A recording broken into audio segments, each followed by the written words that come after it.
के सहयोग से यह चचरी का पुल बना और यह चचरी का पुल का लंबाई 1800 मीटर है और इसकी लागत 9 लाख रुपया इस पर खर्च हुआ लगभग। और सभी यह पैसा ग्रामीण के सहयोग और जो हमारे पूर्व सरपंच है बेटू यादव जी, इनके सहयोग से यह पुल बनाया गया। यह पुल बनाने से अब पूरे इस इलाका के लोग यहाँ से खगड़िया, दरभंगा, मधुबनी तीनों जिला या समस्तीपुर जहाँ जाना चाहेगा लोग आराम से मोटरसाइकिल दुपहिया वाहन से चले जाएंगे।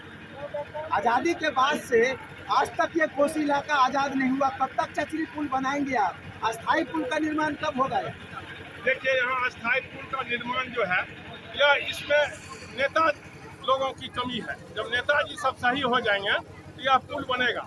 सुपौल से लेकर करके बलुहा जो पुल बना है उसकी दूरी देखिए 40 किलोमीटर है और 40 किलोमीटर के अंदर में 3 पुल कोसी पर बन चुका है और बलुहा से लेकर के यहाँ पर 30 किलोमीटर लंबाई है, यहाँ से सलखुआ तक है। और इस 30 किलोमीटर के बीच में एक भी पुल आज तक नहीं बना।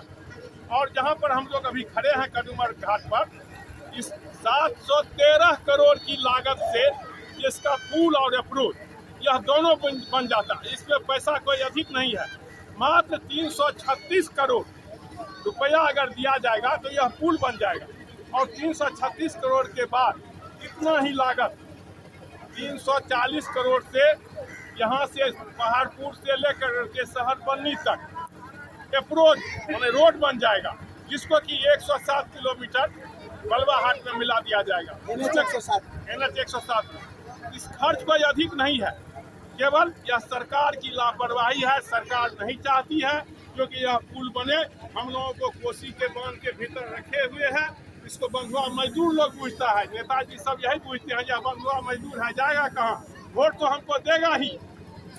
पुल संघर्ष समिति यहाँ संघर्ष कर रहे हैं बरसों से, क्या उनके साथ आप संघर्ष करेंगे? संघर्ष की पहले भी किए हैं और फिर अभी भी करेंगे। और हम लोग चाहते हैं एक बैठक करके 7 दिसंबर से पार्लियामेंट खुल रहा है, हम लोग यहाँ से 100 आदमी दिल्ली चले। हम लोग एक प्रोग्राम बना रहे हैं 7 दिसंबर से चलेगा 23 दिसंबर तक है सर पार्लियामेंट का सत्र। उस सत्र में हम लोग चाहते हैं जो हम लोगों की यह बात उठे और हम लोगों की मांग पूरा हो, यह पुल बने ताकि हम लोगों को यह सुविधा मिले।